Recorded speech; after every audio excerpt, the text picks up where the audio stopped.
Hello everyone, welcome to the Aviation Talk in Vietnam delivered by Dr. Binh Tran from Vietnam Aviation Academy. Today we are going to talk about the traveling public natures and airlines' new evolution strategies.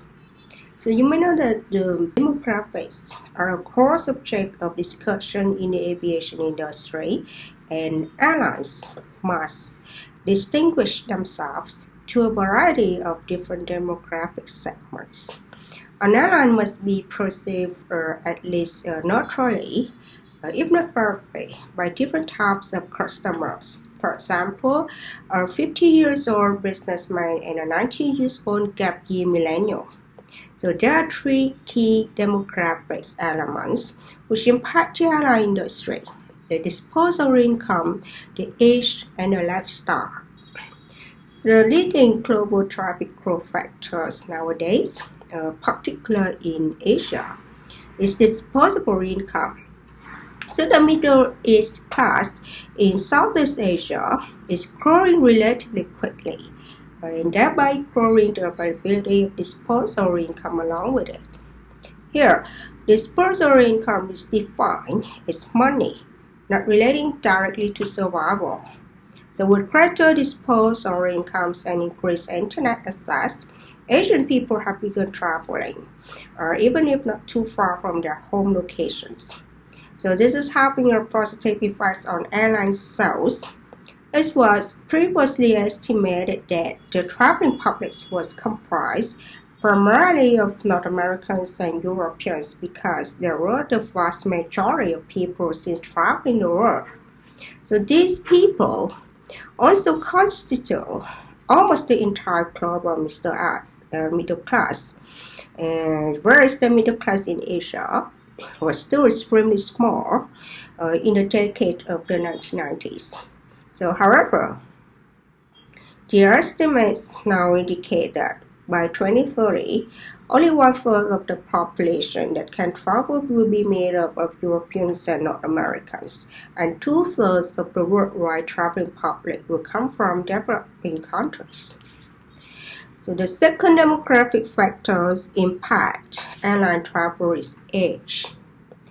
As people age, so they rise to more senior positions with a commensurate increase in disposable income and acquire more refined tastes in most aspects of life. People seek a little more comfort, more and better onboard services, and they are more willing to pay to access a category of travel comfortable for them. So there is also a level of social status recognition when people choose to fly with branded airlines, for example, flying to the US on EVA Air or even in economy class. And another example demonstrating this phenomenon is Qatar Airways, striving to attract the Oknya of Cambodia.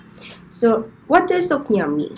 These are individuals who contribute 500,000 US dollars or more to infrastructure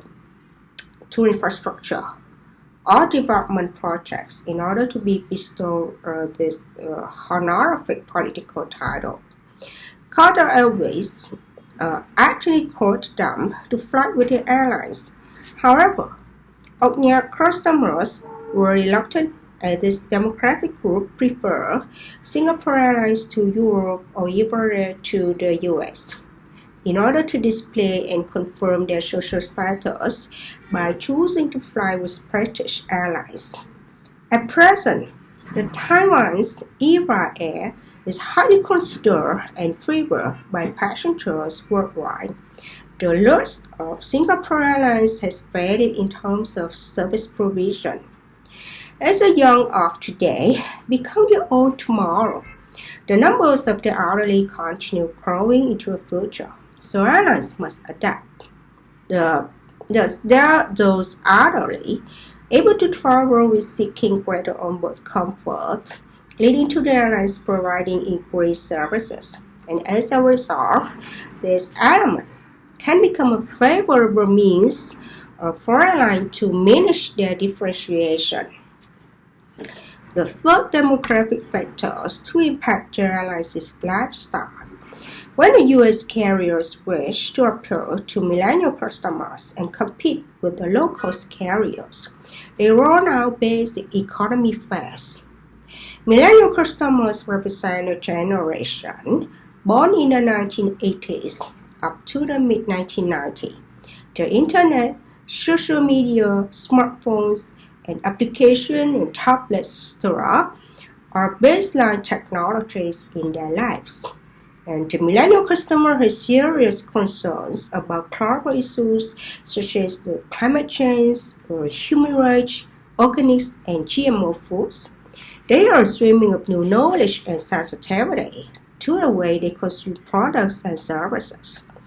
In Europe, the major airlines must compete with the likes of Ryanair, Norwegian Airlines, and WOW for this lifestyle subdemographic. Air France has targeted the fickle millennial flyer with June, and June was created to initiate the trend specifically designed to appeal to millennials, and as much as a brand is an airline. The name was chosen to illustrate a positive state of mind.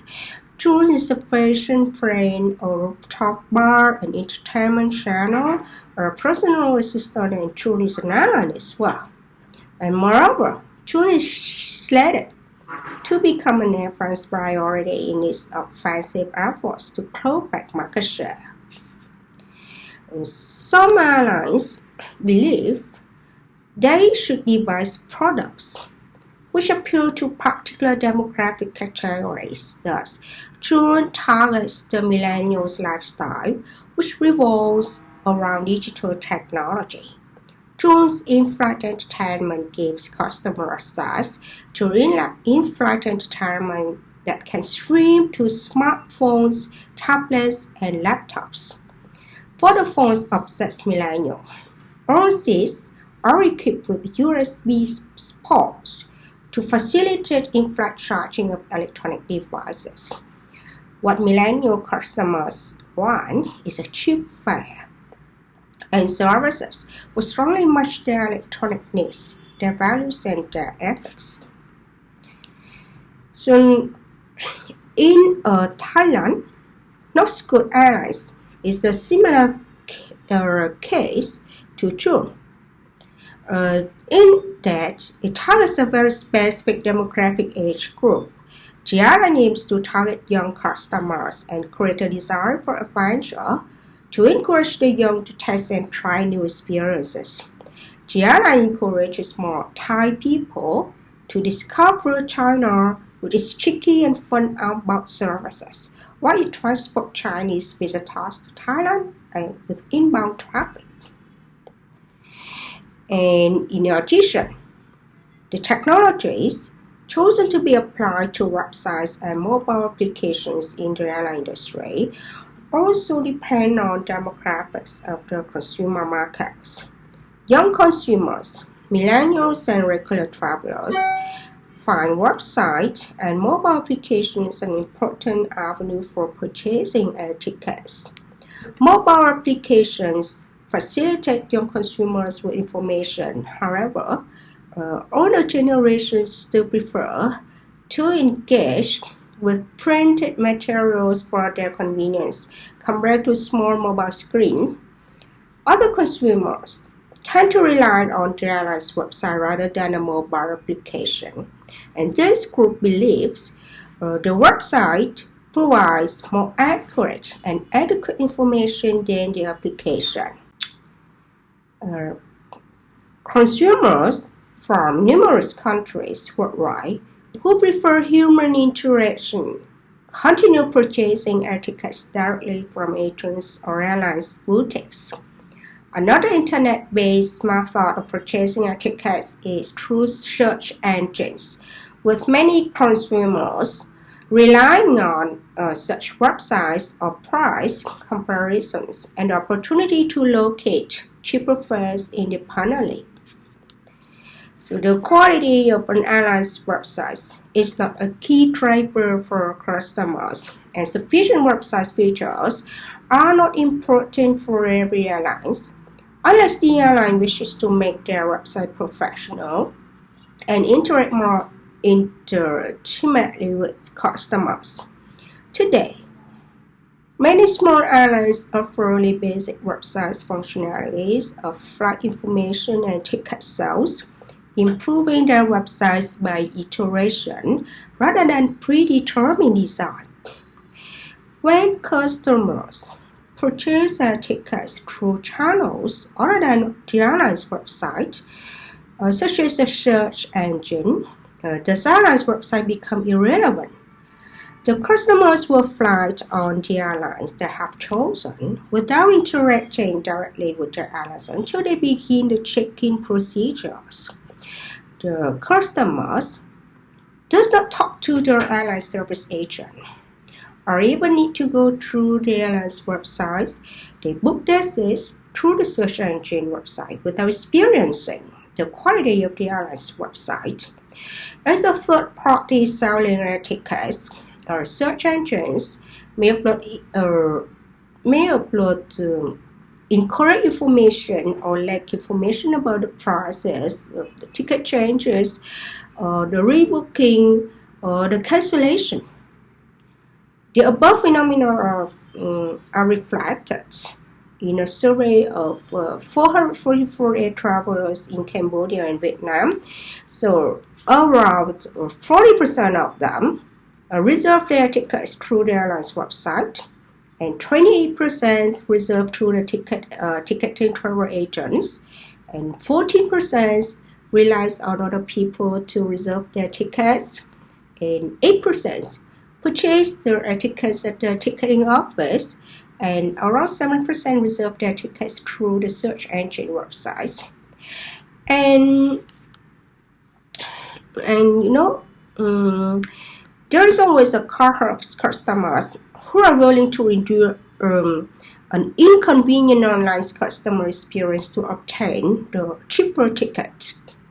These customers place a low value on their purchasing experience and will demur at paying slightly for a better experience. Therefore, people will continue with this approach for as long as their purchase decision is based on the price factor. And despite how much effort the airline may spend in having a great website or beautiful robot products, the new aircraft like Chinese Skystrut 5 stars, Qatar Airways, for example, is one of these phenomena. It's the only airline in the world to receive the Airlines of the Year award 4 times.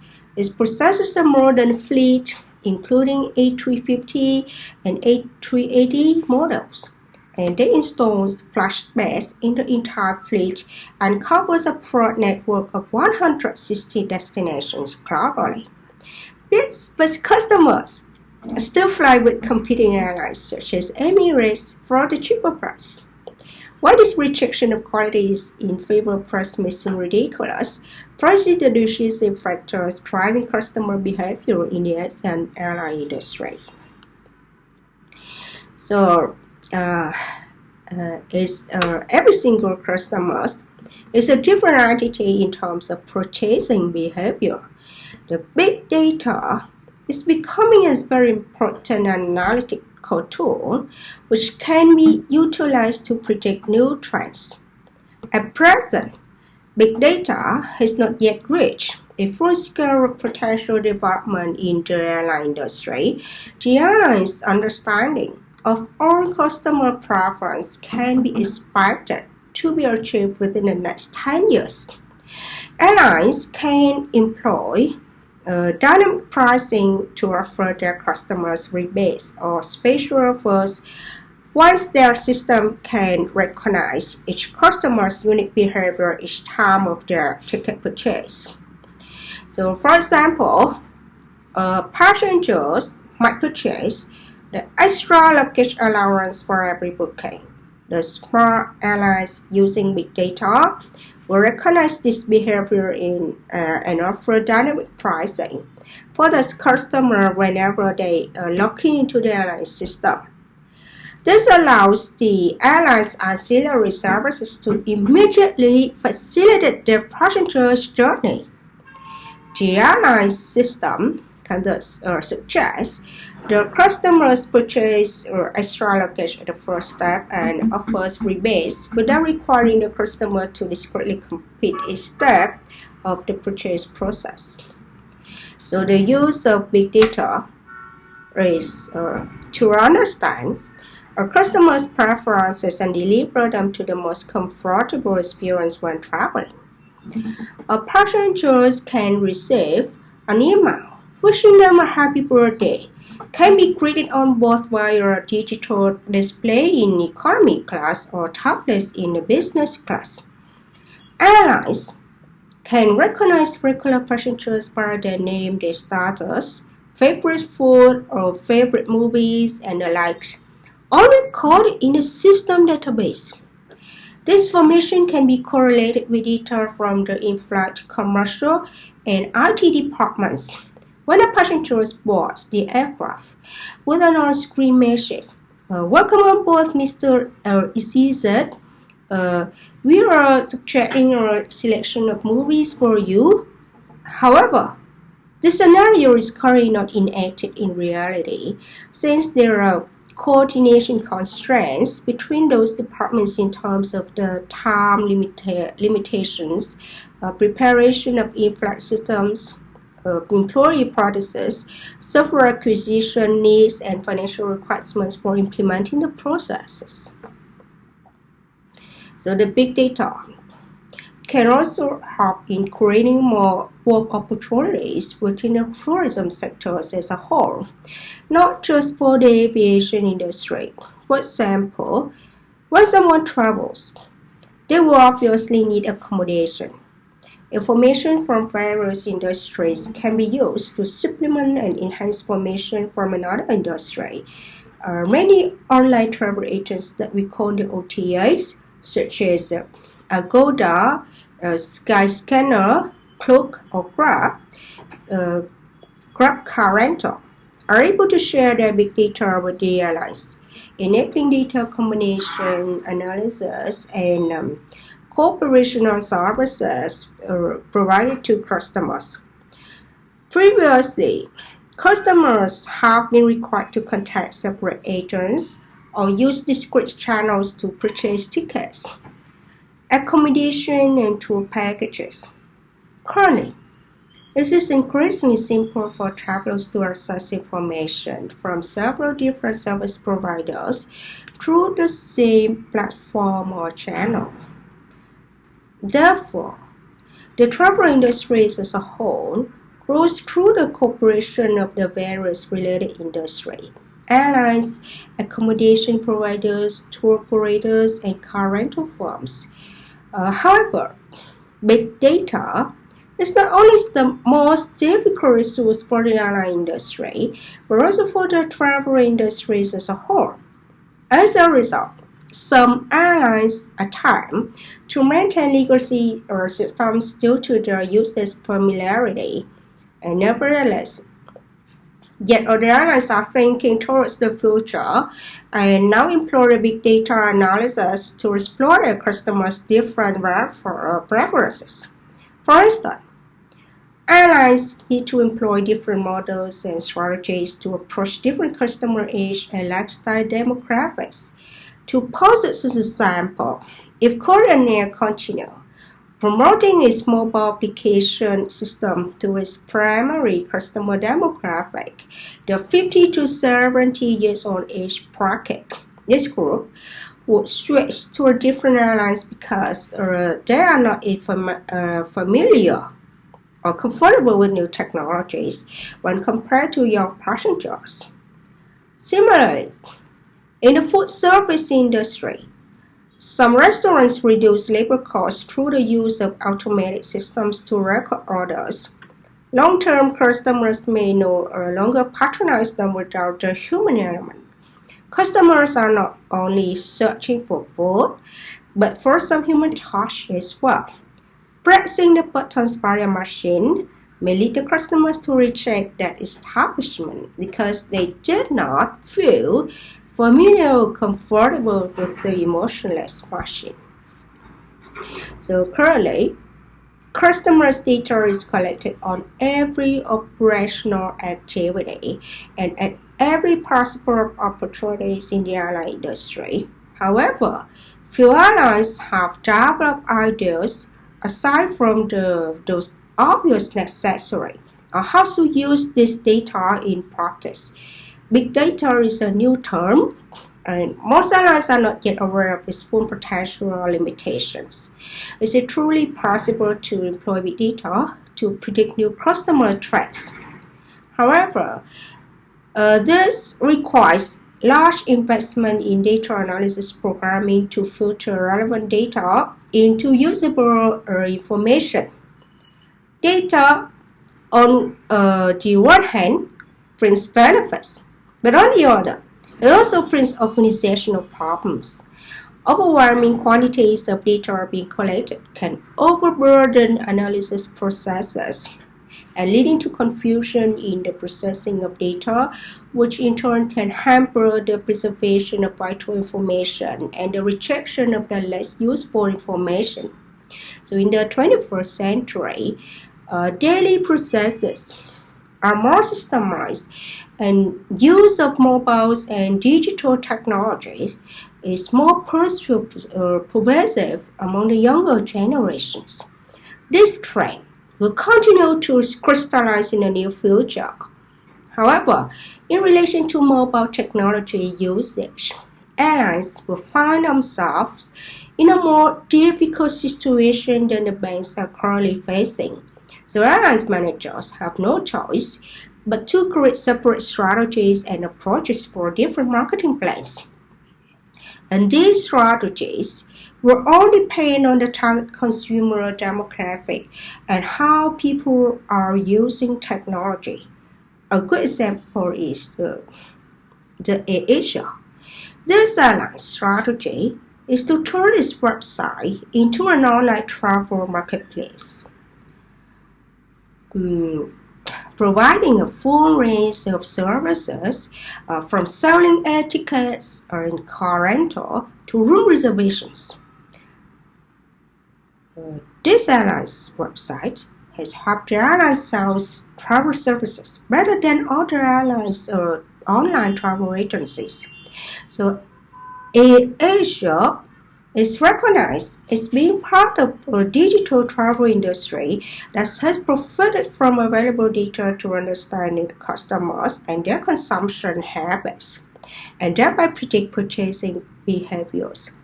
The airline has essentially acted with significantly more attention to consumer habits and digitalization that is acted like a traditional airlines. So since many airlines continue operating in a traditional way, Asia has secured a comparative advantage and found success with the more than 650 million Asian citizens using their mobile phones and the internet to reserve the online accommodation. So from my presentation, so we can conclude as the following.